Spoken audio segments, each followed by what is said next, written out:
The euro currency continues what started late last week, and that's a rally. Got today as high as 118 before pulling back slightly. The dollar a little bit lower today helped propel the euro, but a lot of it has to do with the ripple effect we saw from late last week. Recall back in mid-June, we started at about 121. We saw that sell-off come in with fear of COVID, economic expansion, growth, whatever. We started to see the euro collapse. It got all the way down to 117.5 last week. That's the lowest we've seen since April.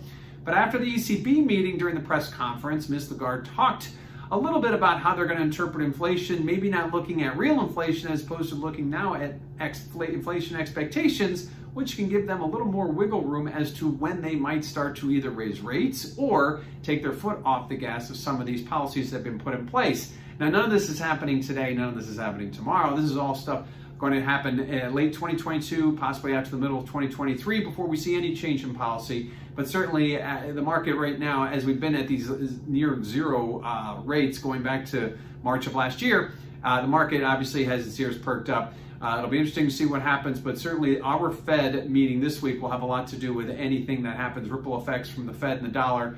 How will the Fed, will they begin to talk tapering in the fall?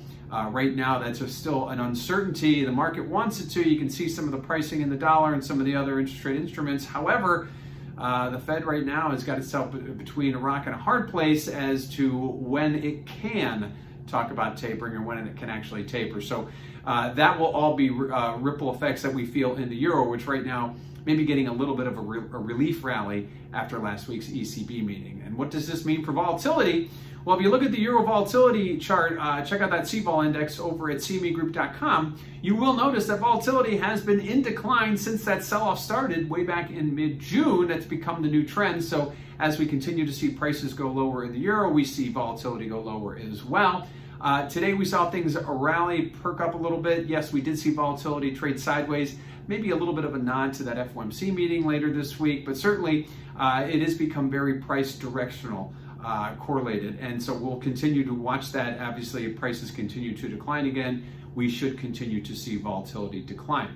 Lastly, let's look at positioning. What are those speculators doing? Well, the speculators are continuing to exit their long positions. At least they were ahead of the ECB meeting. It'll be interesting to see if that made a U-turn after the ECB changed their policies a little bit with their inflation expectations. Was that enough to get speculators to get back in? Was that going to be something that would cause the euro to go higher? Certainly, speculators play a large hand in these directional shifts that we see, and we saw one late last week with the slowing of the sell-off and then the reversal that we saw Friday and Monday. So it'll be interesting to see if this week's CFTC numbers will reflect that speculators have stopped exiting and maybe started getting back in and adding to their longs again. So the euro right now watching a whole lot of things, not only watching economic data, they're watching the ECB, the Fed, and what's going on around the globe, starting to get its sea legs back under it after last week's ECB meeting and the shift that they're going to use in expectations of how they read inflation.